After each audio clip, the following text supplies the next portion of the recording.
To my family, I was Grace the failure, the jobless daughter who only knew how to serve. But behind their backs, I built a company worth millions. And one Christmas, the truth finally came out. For as long as I can remember, I was Grace the servant. The daughter who never measured up.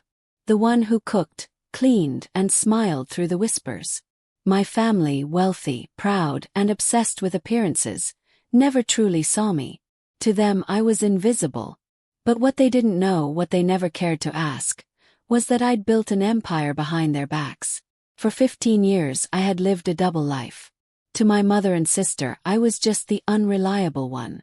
But in reality I was the CEO of Stellar Events, a multi-million-dollar catering company with 50 employees and elite clients across the country. I had worked my way from nothing, no loans, no family help, just grit and grace. Still, every holiday, every Christmas, I was summoned back home to Connecticut. And every year I obeyed, until that day. That one phone call that changed everything. It was Christmas Eve. I was in my apartment in Manhattan, packing my suitcase for a flight to Florida. I had an important meeting with Naomi Lee, the CEO of Pinnacle Hospitality, a woman whose company could become my biggest client yet. She'd asked for a face-to-face meeting on December 26th, and I couldn't afford to miss it. Just as I folded my favorite blazer into my bag, my phone rang. The name flashed across the screen. Mom, I sighed. I already knew what was coming. Grace, she began, her voice sharp and commanding. I hope you haven't made any silly plans for Christmas. We need you here by noon tomorrow. Emily is hosting a dinner for 25 guests. Important people from Pinnacle Corporation. You'll handle the cooking. I froze. Pinnacle? The very company I was about to meet in Florida. My heart started pounding. Mom, I said carefully, I can't come home this time. I have a work trip. I've already booked my flight. Oh, stop this nonsense, she snapped. What work? You don't have a real job, Grace. You've always had too much free time. Your sister needs this to go perfectly. You'll do the cooking as usual. I swallowed hard, the same old song. No matter what I said, she refused to believe I could be anything more than a maid in her world.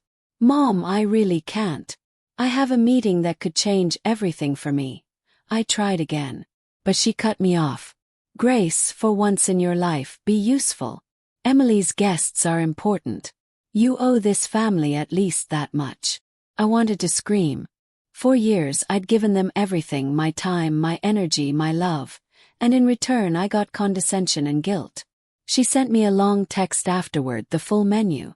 My eyes widened as I scrolled through the list. Every dish, every drink, every little detail she demanded I prepare. And then there it was, a name that made my blood run cold. Naomi Lee. The same woman I was meeting in Florida.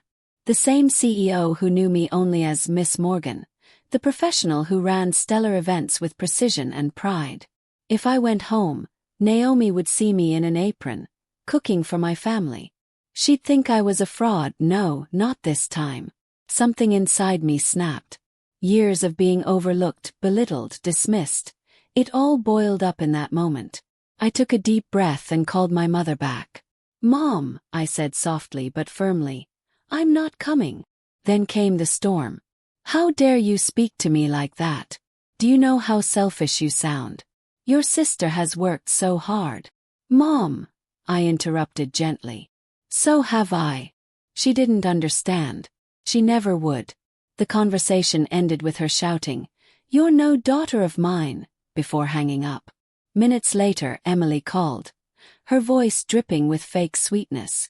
Grace, I'll pay you $200 to do it. Don't be dramatic, she said. I almost laughed. $200, for a dinner that would cost thousands if they hired my company. I'm not for sale, Emily, I whispered and ended the call. My hands trembled as I turned off my phone. I sat in silence, staring at the blinking cursor on my laptop. My flight was in 3 hours.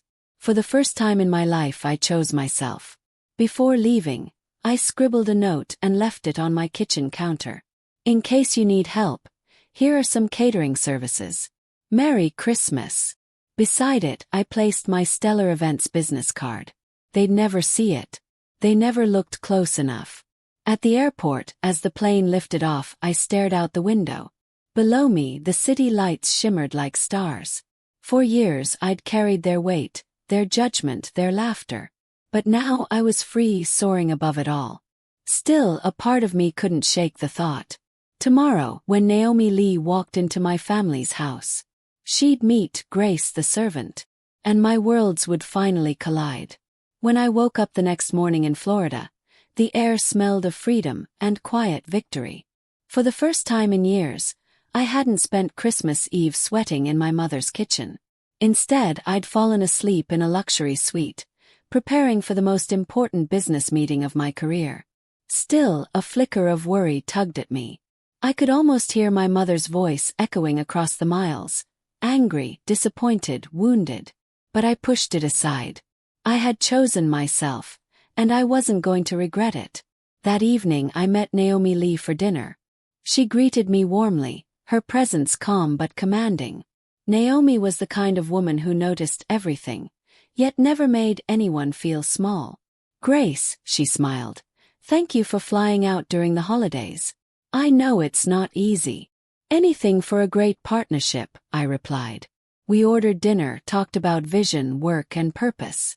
Then, halfway through the meal, Naomi chuckled lightly and said, "You'll never believe the disaster I walked into last night." My stomach tightened. She leaned in. A client's Christmas Eve dinner, total chaos. The cook bailed last minute. They ended up serving pizza on crystal plates. My heart skipped. Pizza, crystal plates, my mother's prized Waterford set. Naomi continued, not noticing the shock on my face.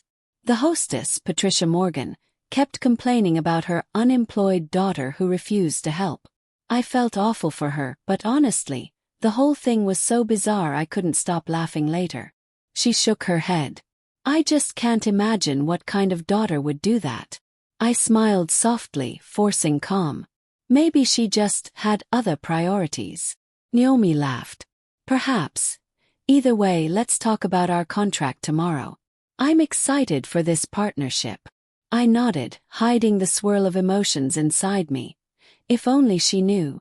The next morning, I stood in the Pinnacle Hospitality boardroom, the sun pouring through the glass walls. My team had joined via video, ready to celebrate the biggest win of our careers. Naomi walked in, her assistant trailing behind with coffee and folders. We exchanged greetings, reviewed the proposal, and reached for our pens to sign. Just then, her assistant's phone buzzed. She glanced down, stifled a laugh, and whispered, "Ma'am, you need to see this." Naomi frowned, took the phone, and turned the screen toward her. My breath caught.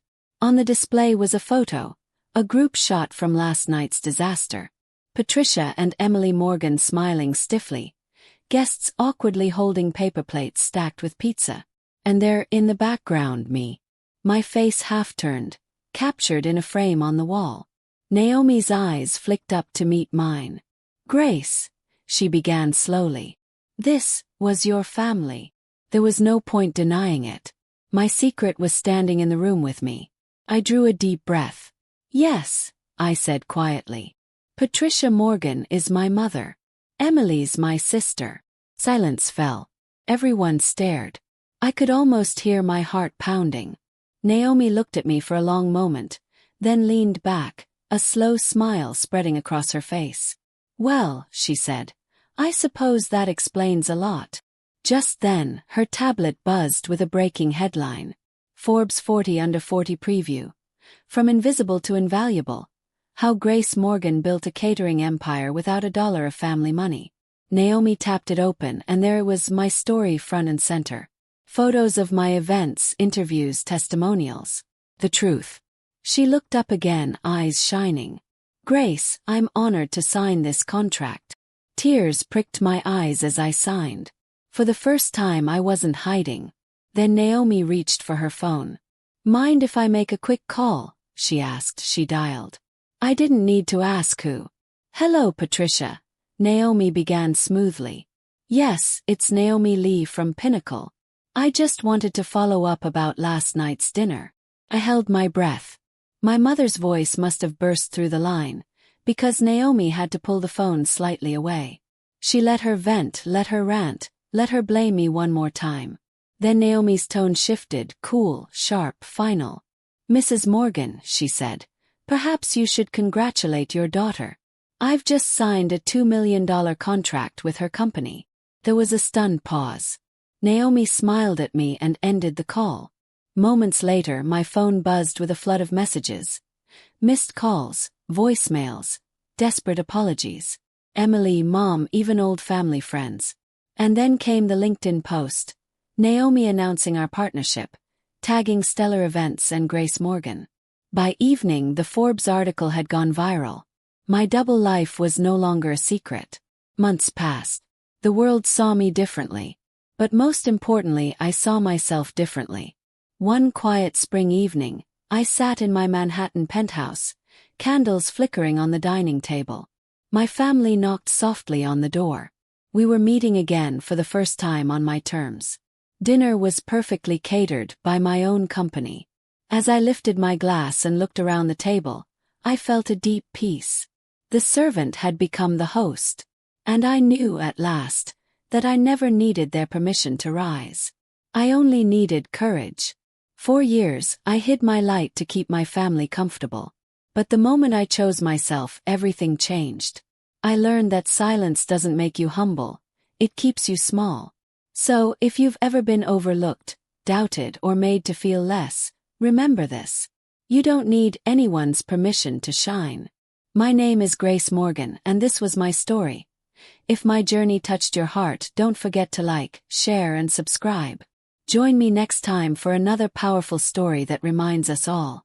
No matter how they treat you, your worth never depends on their approval.